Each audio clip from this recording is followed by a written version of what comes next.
Students, differential equation के इस lecture number 9 में आज हम स्टार्ट करते हैं यूनिट 3 और हम देखते हैं प्रथम कोटि के आंशिक अवकल समीकरण partial differential equation of first order.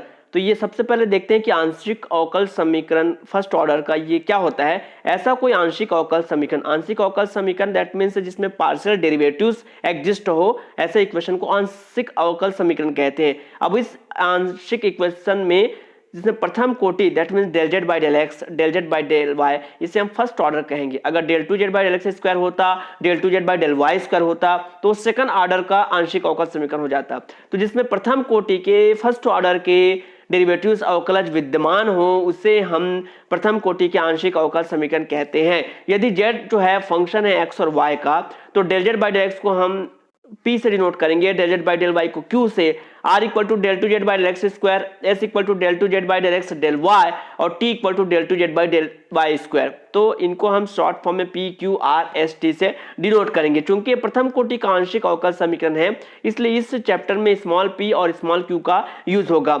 Example के लिए हम देख सकते हैं कि x del z by del x plus y del z by del y plus z, ये जो है प्रथम कोटि का आंशिक अवकल समीकरण है क्योंकि इसमें फर्स्ट ऑर्डर के डेरिवेटिव एग्जिस्ट हैं।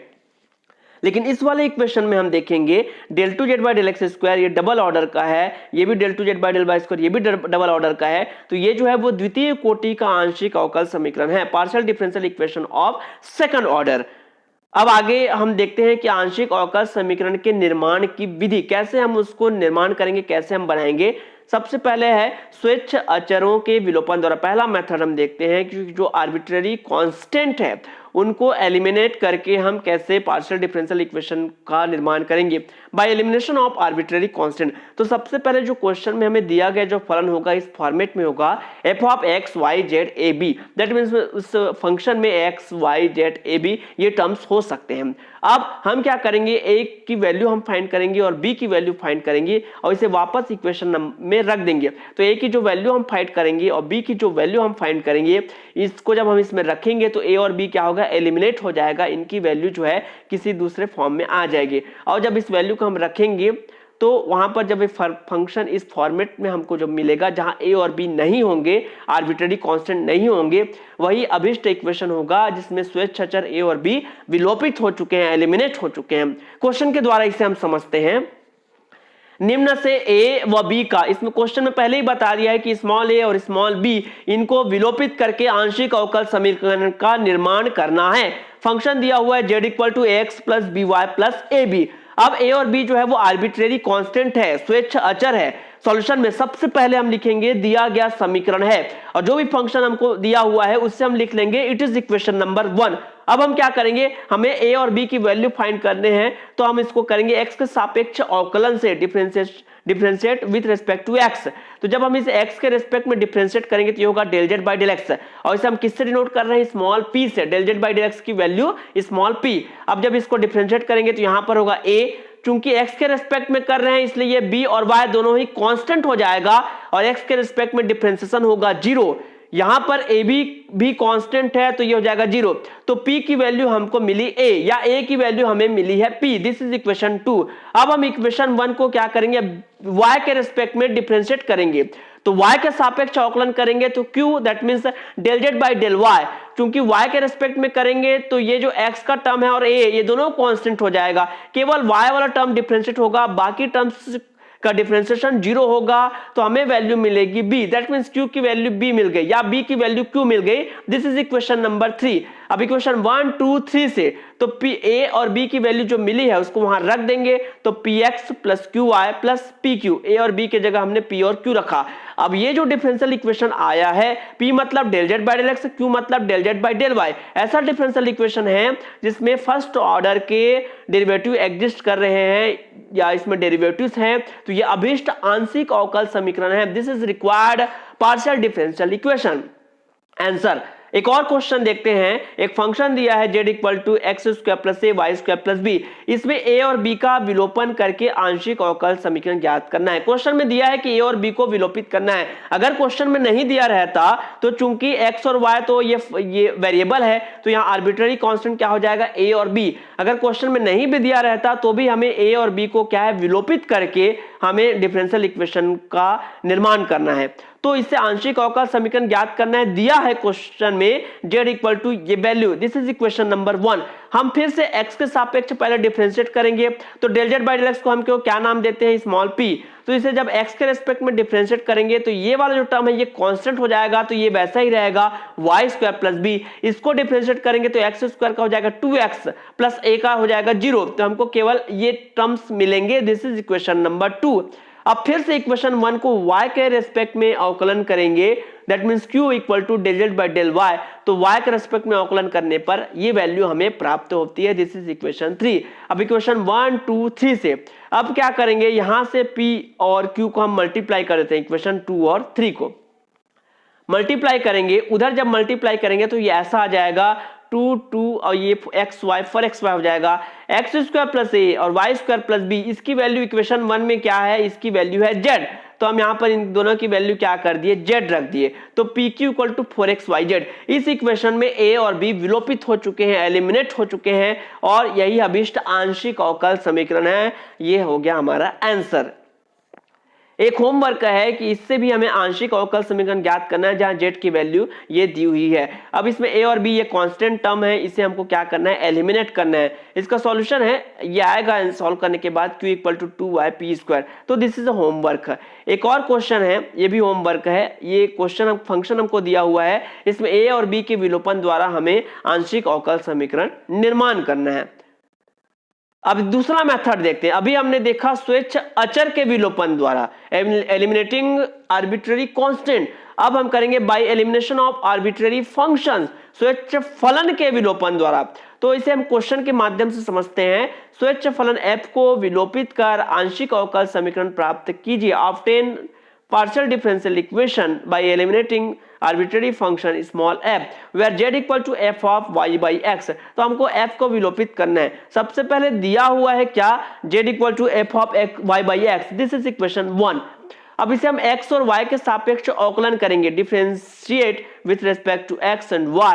तो जब x के रेस्पेक्ट में करेंगे तो del z by del x होगा, इसे हम क्या नाम देते हैं, स्मॉल p इक्वल टू। अब इसको x के रेस्पेक्ट में करेंगे तो इस f का हो जाएगा f dash y by x. अब इस y बाई एक्स का होगा x के रेस्पेक्ट में, y तो कांस्टेंट है, तो 1 बाई एक्स का हो जाएगा -1 upon x square, this is equation number 2।